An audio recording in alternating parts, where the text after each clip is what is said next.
Your boy is back from holiday in Riga and vlog is coming soon. And back to making videos for you boys. Today it's the special units and I am here to tell you the worst and the worst of these. I am going on price performance and just the strongest, I guess. So max strength, max output, max everything. Not only pure strength as I've done with the generals.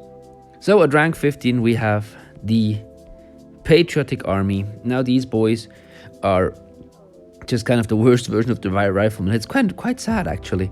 So the Riflemen are less expensive actually, have better stats, have better attack, have better defense. If you look, have more mobility, have more HP. What the hell is going on? The only thing which goes for the Patriotic Army is that the morale will not drop under the lowest level, which is garbage. It's just garbage. You won't get surrounded by the AI that much, except if you play bad. So don't get the Patriotic Army. They're just worse Riflemen and they're more expensive. Just don't. At rank 14 we have the British boys, the Green Jackets. Now the Green Jackets are similar price to the light infantry, so you can easily compare them. They have one feature more, they have a bit more attack. They're overall just a little bit better, cost almost the same, and there's a 25% chance to cause critical hits, which makes them a bit better than light infantry. If you can make them, they're not terrible, they're better than light infantry, but they're just better units out on this list. Which brings us to the number 13. Now, many of you won't expect this one at this low rank, and that is the tank. Now you might think, what the hell, juljas, the tank? 93 damage, 61 defense, 300 HP, but well, it costs 300 gold and 160 tech. I don't know how to call that. It's just too expensive, and it hits with a big debuff. That's because it is an artillery.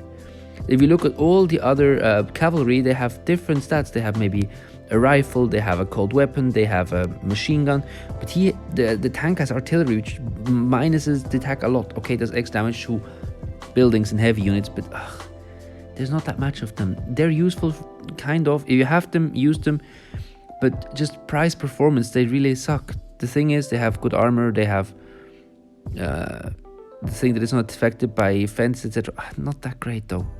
Too expensive. At rank 14 we have a fairly useful unit. We have the Dominion Militia.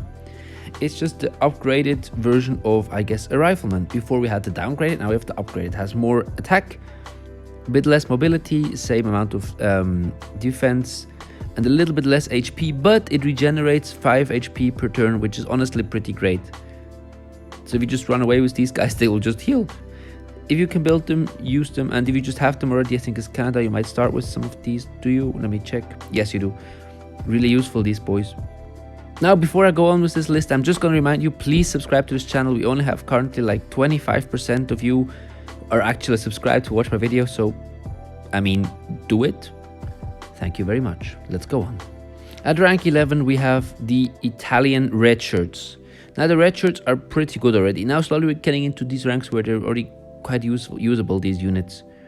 So they're very comparable to a light machine gunner. They have a bit less HP, more defense, more mobility, and more HP, plus an extra trait, which is can cause an additional front damage. So if you are, let's say this boy here is a red shirt, I can't do it right now, and you set him here, he can cause X damage to frontal target. So if I attack this here, it does one of these two, because they are frontal. Wait, no, frontal is just these two.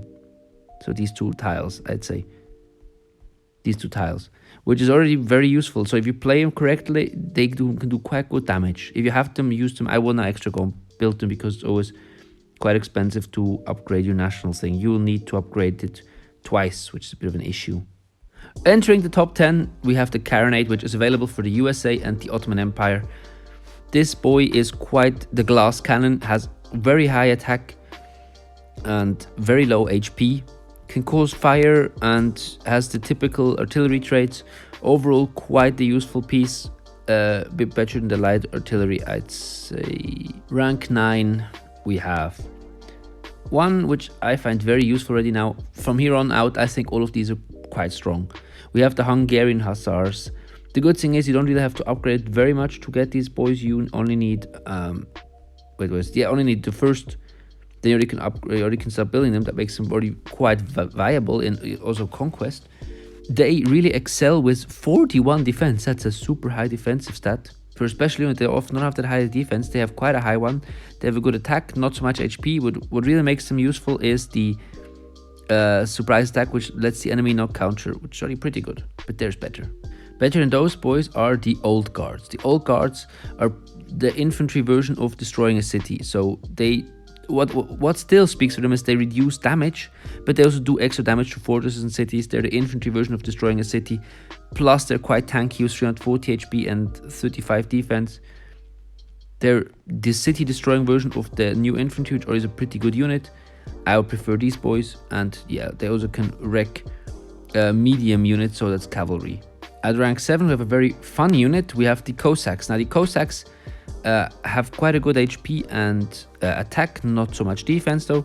What really makes them cool is they can attack 2 targets in a line. So if here a unit is of the enemy, if here 2 units are, you hit this guy here with the Cossack. I said I can't demonstrate it right now. Wait, let's quickly look if I can actually do it. To demonstrate the Cossacks, they hit twice in a line. So attack here, and both targets get hit. It's really fun to use those. If you use them smartly, they can be very, very powerful. Next of the very useful units, we have the air gunners. Now, I really think this is a very cool unit. Well, this is now a general, so it's too OP. Let's look at the realistic version of it. Oh my god, that was too OP. Air gunners have a super high attack if you compare with other infantry, similar to the heavy machine gunner. They have not so high defense though for infantry, but good HP, so it's often a bit of a trade-off. They have the air gun, which deals crazy damage to infantry and to light cavalry, which are pretty useful, so it's more usable than one, and it has the fast reload, which means it can hit a target twice. Let's quickly check this. There's a chance that it hits twice. Let's look if I can get it somewhere. Okay, do it, Borovic. Hit twice. Yes, look, do you see? It does double damage. Really useful, can melt units if you get lucky. Another fun Russian unit, they have a lot of special units, these Russians, are the Guard Grenadiers.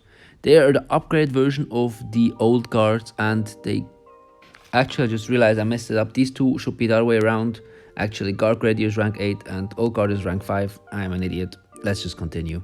I mixed it up on my list because they are just have a little more attack, but they have overall less survivability because they have less HP and less defense. So I'm sorry for that. At rank 4, we have the German damage machine. We have the Krupp cannon. Now, this only doesn't make it higher because it's just so freaking expensive. 180 mech and 320 gold is just crazy expensive, but 109 damage with extra reach and decent-ish mobility and defense, I guess. It goes really far. They can ignore enemy defenses, so they just destroy for everything. I mean, there's a possibility to ignore the whole defense, which is crazy. It can really do crazy damage. And they will also not fight back. Overall, just a damage machine. Now again, at rank 3, the third best unit in this game is the Fire Battalion. Now this battalion is just so cool. Because first of all, it starts off with a very good amount of attack, okay amount of defense for especially a good amount of HP.